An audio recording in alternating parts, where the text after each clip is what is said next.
What you're about to witness might be the most shocking moment in Monday Night Raw history since the Royal Rumble just 48 hours ago. Bron Breakker, the unhinged beast who's been tearing through the WWE roster like a Category 5 hurricane, just crossed a line that nobody, and I mean nobody, saw coming. He didn't attack a wrestler. He didn't go after a rival. He went straight for the authority figure himself, Raw General Manager Adam Pearce, and what happened in that arena will have consequences that ripple through WrestleMania season and beyond. Before we dive into the absolute chaos that unfolded, let me set the stage for you because context is everything in professional wrestling, and this situation has been brewing like a storm ready to explode. The Royal Rumble 2026 just happened, and if you watched that event, you know it was absolute pandemonium. 30 superstars entered that match with dreams of headlining WrestleMania, and the stakes have never been higher. But here's where things get interesting. Bron Breakker, the second-generation powerhouse and legitimate athlete who's been on an absolute tear, didn't win the Royal Rumble.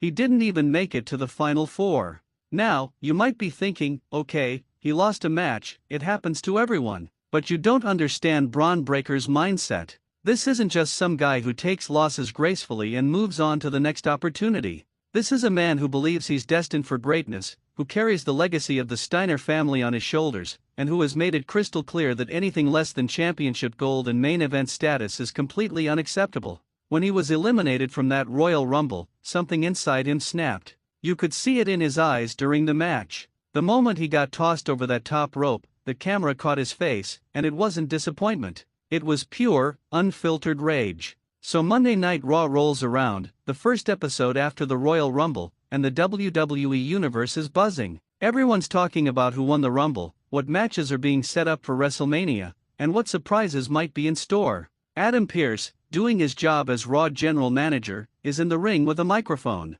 He's dressed in his usual suit, looking professional and authoritative, ready to address the fallout from the Royal Rumble and lay out what's next for Monday Night Raw. The crowd is hot, chanting and cheering, completely invested in what's about to happen. Pearce starts talking about the incredible performances at the Royal Rumble, putting over the winner, discussing the road to WrestleMania, everything you'd expect from a general manager the night after a major premium live event. He's in the middle of announcing a #1 contenders match for later in the evening when suddenly, the arena goes dark. Not a planned lights-out moment, but a full power cut that leaves everyone confused. And then, breaking through the silence, that familiar, earth-shattering theme music hits. Bron Breakker's entrance music tears through the speakers like a warning siren, and the crowd absolutely erupts. But this isn't a normal entrance. There's no pyro, no elaborate presentation. Bron storms out from the back, and immediately you can tell something is drastically wrong. His face is red, veins bulging in his neck, and he's not doing his usual power walk to the ring.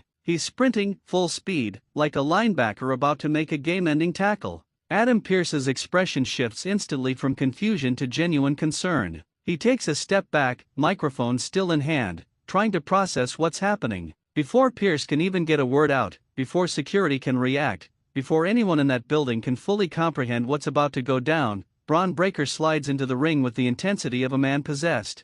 And what happens next is going to be replayed on highlight reels for years to come. Pearce tries to talk, tries to use his authority, holds up one hand in a stop gesture while bringing the microphone to his lips.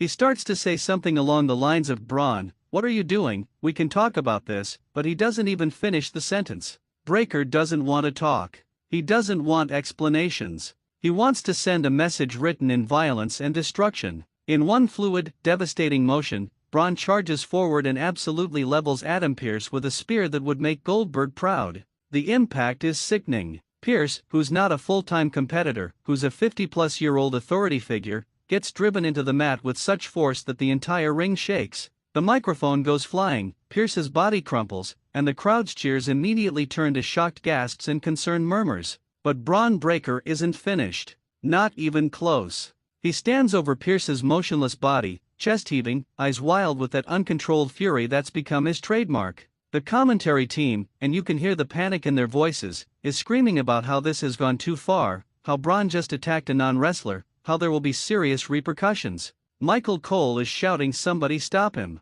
Somebody get security out here," but it's like Bron can't even hear them. He's in his own world, a world where the only language is destruction. Security personnel start flooding out from backstage, a dozen guys in black shirts and khaki pants, and they surround the ring. They're shouting at Bron to stand down, to back away from Pearce, but he just stands there, daring them to enter the ring. For a tense moment, nobody moves. It's a standoff.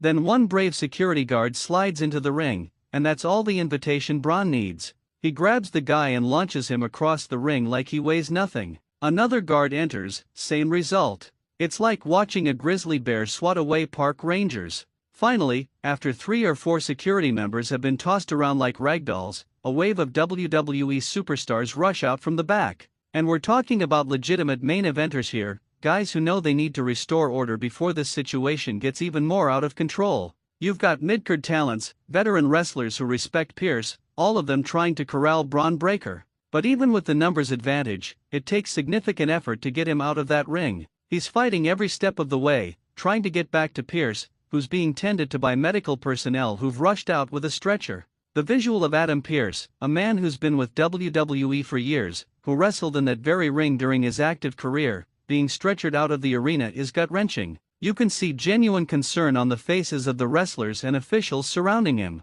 Meanwhile, Bron Breakker is being restrained by what looks like 8 or 9 people, and he's still trying to break free, still screaming incoherently about respect, about opportunities, about how he's been disrespected for the last time. Now, let's talk about the psychology behind this attack, because it's not just random violence for the sake of shock value. Bron Breakker's character has been building to this moment for months. He's been positioning himself as the most dangerous, most unstoppable force on the Raw roster, but he's also been overlooked for major opportunities. He wasn't in the world title picture at the Rumble. He didn't get the respect he felt he deserved. And in his mind, that falls on management, on the authority figures making the decisions. Adam Pearce represents the system, the establishment, the gatekeepers who decide who gets opportunities and who doesn't. By attacking Pearce, Bron is essentially declaring war on the entire structure of Monday Night Raw. He's saying that if he can't get what he wants through the traditional channels, through earning opportunities and playing by the rules, then he'll take what he wants by force. He'll create chaos and destruction until he's impossible to ignore, until giving him what he demands is the only way to restore order. It's a calculated act of rebellion disguised as an unhinged explosion of rage. The immediate fallout from this attack was electric. Social media absolutely blew up. Wrestling fans, analysts, even mainstream sports outlets picked up the story because when you have a wrestler physically attacking an authority figure who's not an active competitor, that crosses a line that generates genuine buzz. The hashtag Bron Breakker was trending worldwide within minutes. People were posting clips of the Sphere, reaction videos, think pieces about where this storyline might be headed. And here's where it gets really interesting from a storytelling perspective. WWE now has to respond to this. You can't have your general manager get taken out on live television and not have massive consequences. The question becomes, what do they do with Bron Breakker?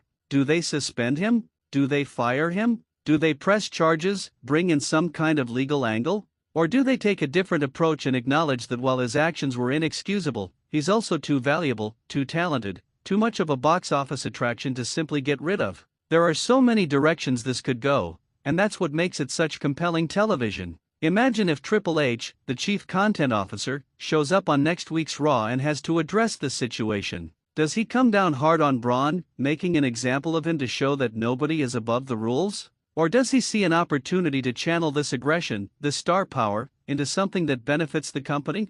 Maybe he sets up a situation where Bron can earn his way back, but only by going through a gauntlet of the toughest competition Raw has to offer. Or consider this alternative scenario. What if Adam Pearce, once he's medically cleared, wants revenge? What if he decides that the only way to settle this is to get back in the ring himself? Pearce was a legitimate wrestler, a former NWA World Heavyweight Champion, and while he's older now and primarily serves in an on-screen authority role, the guy can still go. Imagine the story they could tell if Pearce challenges Bron to a match with stipulations, where if Pearce wins, Bron is gone from Raw, but if Bron wins, he gets whatever he wants, complete creative control over his career trajectory. The beauty of this angle is that it elevates Bron Breakker to a level of importance he hasn't quite reached yet. He's been dominant in the ring, he's won championships, but this attack puts him in a different category. He becomes must-see TV. Every time his music hits, the audience doesn't know if they're about to witness a wrestling match or complete anarchy. That unpredictability is what creates stars, what generates the kind of buzz that translates to ticket sales, merchandise, and streaming numbers. From a character development standpoint, This attack also adds layers to Bron Breakker that pure in-ring dominance alone couldn't provide. He's no longer just the strong guy who wins matches with power moves. He's now someone willing to cross ethical and professional lines to get what he wants. He's dangerous not just to his opponents, but to anyone who stands in his way, regardless of their position in the company. That makes him a more complex, more interesting character that audiences can invest in, whether they're cheering him as an anti-hero or booing him as a villain. Let's also talk about the reaction from other wrestlers on the roster. You better believe that backstage segments over the next few weeks will feature superstars weighing in on what Bron did.